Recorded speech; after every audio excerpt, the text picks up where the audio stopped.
Na sua posse, o novo presidente do Corinthians, Augusto Melo, sinalizou que haveria aí uma boa possibilidade, ou conversas adiantadas, para contar com o Gabriel Barbosa, o Gabigol.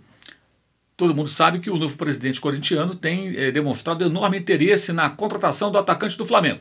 Mas a questão é como? Como fazer isso? Como viabilizar isso diante de um cenário tão complexo, né, de dívidas, de pagamentos atrasados e contratações que estão sendo feitas mesmo assim pela nova gestão corintiana. Como viabilizar a contratação de mais esse jogador tão caro que ainda tem contrato com o Flamengo até o final de 2024, ou seja, até o final desse ano que está apenas começando. Vamos falar dessa situação e explicar para você se o Corinthians até agora se já fez ou não proposta ao Flamengo pelo Gabriel, nesse vídeo que tem o patrocínio da Outsider Tours. Com a Outsider Tours você pode acompanhar, por exemplo, os jogos do Flamengo, a viagem do Flamengo até Orlando, vai jogar lá exatamente em Orlando e pode aproveitar para frequentar os parques da Universal, da Disney, fazer um passeio ali pela aquela região da Flórida, nos Estados Unidos, e acompanhar o Flamengo em ação nessa sua pré-temporada, nesse seu comecinho de 2024. Você entra em contato com a Outsider Tours e pode também discutir com eles sobre possibilidades de viagens envolvendo futebol, como por exemplo a final da Liga dos Campeões em maio, que vai acontecer em Londres, isso mesmo, na capital da Inglaterra. Tem Copa América também nos Estados Unidos nesse ano, tem Eurocopa na Alemanha também em 2024 e você pode também se programar para a Copa do Mundo de 2026 no Canadá, Estados Unidos e México. Isso mesmo, fase de grupos, Brasil classificando-se, você pode se programar desde já com a Outsider Tours e pode também já programar a sua ida à final da Libertadores, sempre com aquela possibilidade de cancelamento da viagem e transformação de crédito daquilo que você pagou em crédito para você fazer uma outra viagem. Ou seja, paguei tantas parcelas, meu time não foi à final da Libertadores, eu cancelo a viagem para a Libertadores, aquilo que eu paguei vira crédito para uma outra viagem, seja ela ligada a futebol, ao seu time ou não. Então você entra em contato com a Outsider Tours e diz para eles também, claro, que você chegou até a agência por intermédio aqui do canal e você vai receber um atendimento bem bacana e quem sabe conseguir um descontinho legal aí para aquele pacote que mais lhe interessar. A Outsider Tours apoia o nosso trabalho aqui no YouTube. Então, gente, vamos lá. Situação do Corinthians. Problemas financeiros, todo mundo sabe que o Corinthians tem. Um deles é o estádio, né? Uma situação já que se arrasta há muito tempo, pagamentos são suspensos, negociados, paga de novo, para de pagar, conversa com a Caixa. Então, é um volume significativo da dívida do Corinthians. Mas, além do estádio, tem uma dívida que no último balanço era de 900 e tantos milhões, quase 1 bi. Então, é um clube com uma dívida muito grande, maior do que a sua arrecadação. O Corinthians aumentou a sua receita, bateu recorde de receitas no ano de 2023, né? Esses números vão ser confirmados no balanço em abril, até abril, mas já se sabe que o Corinthians bateu uma meta aí bem ousada e conseguiu um resultado financeiro bem interessante, o maior de sua trajetória. Mas a dívida é muito grande, né? E é justamente o estádio que vai sempre drenar dinheiro do clube para que seja paga a Arena de Itaquera. Então é uma situação bem complicada a do Corinthians. Além disso, tem essas pendências, como por exemplo o paraguaio Rojas, ex-Racing, que teria protestado contra atraso de pagamento de direito de imagem, o argentino Júnior também reclamando porque não teria recebido parte do valor correspondente à contratação por parte do Corinthians do volante Fausto Vera, que foi contratado em 2022. Então, assim, o presidente do Corinthians herda alguns problemas sérios financeiros da gestão anterior. E está contratando vários jogadores. Um deles, o Lucas Veríssimo, do Benfica. Segundo o UOL, só em outubro começará a pagar em parcelas, né? Essas contratações, gente, são sempre feitas dessa maneira, parceladas, com parcelas até semestrais. Então você, por exemplo, dilui um jogador que vai custar um valor X em 6 parcelas a cada 6 meses, vai levar 3 anos para pagar. Só que no caso do Lucas Veríssimo, né, como eu falei, no UOL, a publicação dessa informação do blog até do Perrone, em outubro a primeira parcela. E depois outra, e outra, e outra. E isso também com outros jogadores contratados, o próprio Rodrigo Garro, meia do Talheres de Córdoba, Argentina, que também está sendo contratado. Então o Corinthians vai já comprometendo receitas futuras. E tem dívidas.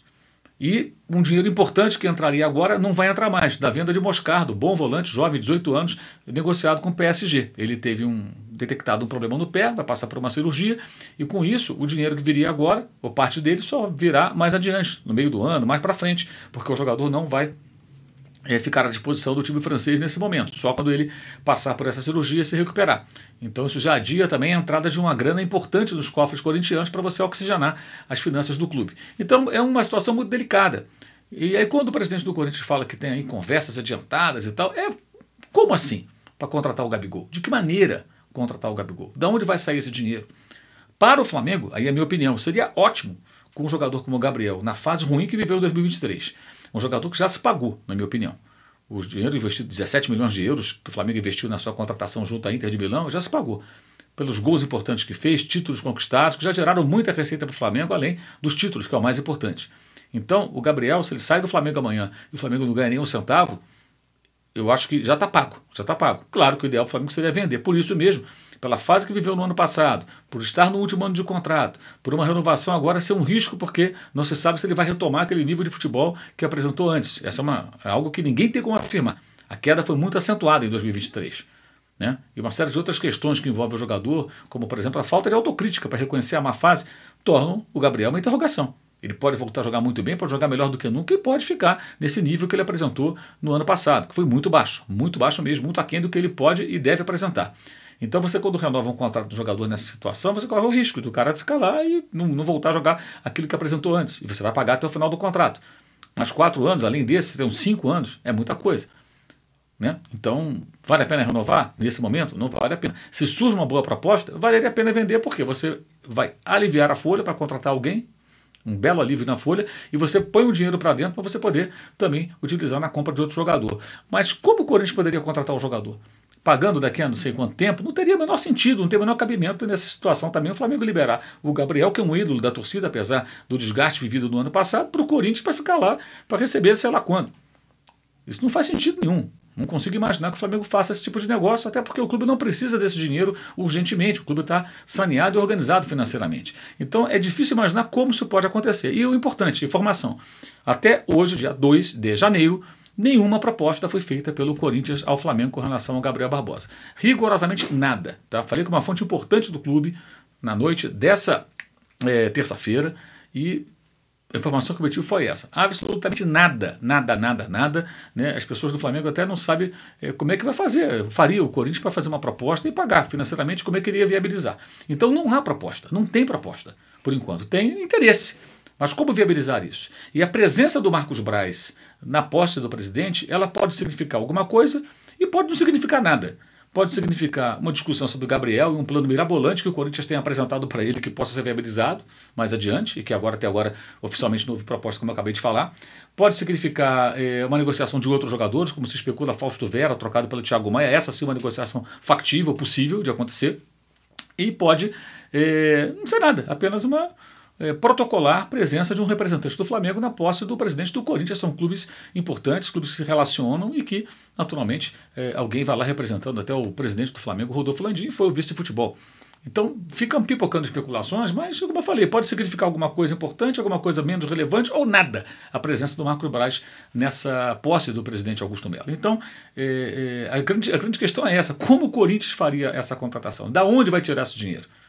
Porque uma coisa é você contratar um jogador, por exemplo, do Benfica, Lucas Veríssimo, ele não está nos planos do Benfica já há um bom tempo. Por quê? O técnico já faz tempo não é mais o Jorge Jesus, que foi quem pediu o jogador. Ele sofreu uma grave lesão. O Flamengo quase o contratou, inclusive, mas o Benfica quis incluir ali uma obrigação de compra, o Flamengo não quis, e o Corinthians o contratou. É um ótimo zagueiro. Então, como o Benfica não conta com o jogador, já está aqui emprestado, tudo bem, eu prefiro não receber nada agora, eu já estou aliviando minha folha de pagamento, porque eu não estou pagando salário desse jogador já há algum tempo. Jogo a primeira parcela para outubro, eu tenho dinheiro a receber do Corinthians lá na frente. Se o Corinthians tiver dificuldade para o Benfica, tudo bem, ele pode pegar de repente como parte do pagamento um jogador que venha a ser revelado na base, ou um outro atleta. Então o Benfica está numa situação confortável, porque é um jogador com o qual ele não conta. O Gabriel, apesar da má fase do ano passado, ele faz parte do elenco do Flamengo, ele ainda é um jogador importante e ídolo da torcida com muita história no clube. Então não tem sentido você liberar o jogador para receber dinheiro, sei lá quando. Ou paga agora ou nada. E a multa é impagável. O próprio presidente corintiano admite que não tem como pagar a multa. Uma multa altíssima. Então esse negócio é um negócio que para 2025, quando ele vai ficar livre, pode ser. Claro, aí qualquer clube pode contratar o Gabriel se o Flamengo não renovar com ele. Como está acontecendo agora com o Everton Ribeiro. Terminou o contrato, o Flamengo não renovou, fez uma proposta, o jogador não aceitou e preferiu do Bahia, segue para o Bahia, que seja feliz. Isso é parte natural do futebol. Não dá para o torcedor do Flamengo ficar esperando que o clube venha reter todos os seus jogadores que foram importantes em algum momento, mesmo que eles percam importância, para não reforçar time nenhum. Isso não existe, gente. Pode ter um elenco de 100 jogadores, ninguém vai embora. Não vou liberar que ele pode fazer um gol contra mim, pode ser lei do ex. Paciência. O inverso também vale. Você contrata um De La Cruz e de repente fala, faz um gol no River Plate. O Pedro já fez gol no Fluminense. Isso também acontece, né? O Gabigol fez gol no Santos. Então, isso é do jogo. Os jogadores vêm e vão, trocam de clube em diferentes situações. Então é isso, não tem proposta nenhuma até agora, o Corinthians não fez nenhuma proposta ao Flamengo, e é difícil imaginar de que maneira poderia viabilizar. Fica mais parecendo, nesse momento, uma coisa jogando para arquibancada, assim, do que algo concreto. Agora, para 2025, sim, aí é possível, claro, mas aí tem muita coisa para acontecer até lá, e nem saberemos como é que vai ser o desempenho do Gabriel em 2024, e se ele estará mais valorizado, menos valorizado, se o Flamengo vai querer renovar o contrato, se não vai querer renovar, como é que as coisas vão acontecer. Aí é uma longa história que ainda nem começou. Esse vídeo tem um patrocínio da Outsider Tours. Entre em contato com a agência, né, e veja qual é o melhor pacote para você. Mais próximo agora, o Flamengo jogando em Orlando na sua pré-temporada. Você pode curtir os parques daquela região ali da Flórida dos Estados Unidos e ver o Flamengo em ação aí com as suas novas atrações, quem sabe, né, fazendo esse jogo de pré-temporada lá em Orlando. Sempre lembrando aqui, os links na descrição do vídeo para o nosso canal de cortes, faça inscrição, lá você encontra o melhor das nossas lives, o clube de membros do canal, você participa e apoia o youtube.com/maurocesar, o nosso curso online de jornalismo esportivo sempre disponível para os interessados, também o nosso blog do UOL Esporte, todo dia um novo texto sobre futebol, e o Uso 360 com os produtos do canal, produtos muito legais, canecas, camisetas, de vários temas, da Live Soft Open, a maneira também de você divulgar e prestigiar o nosso trabalho. É isso, valeu e saudações.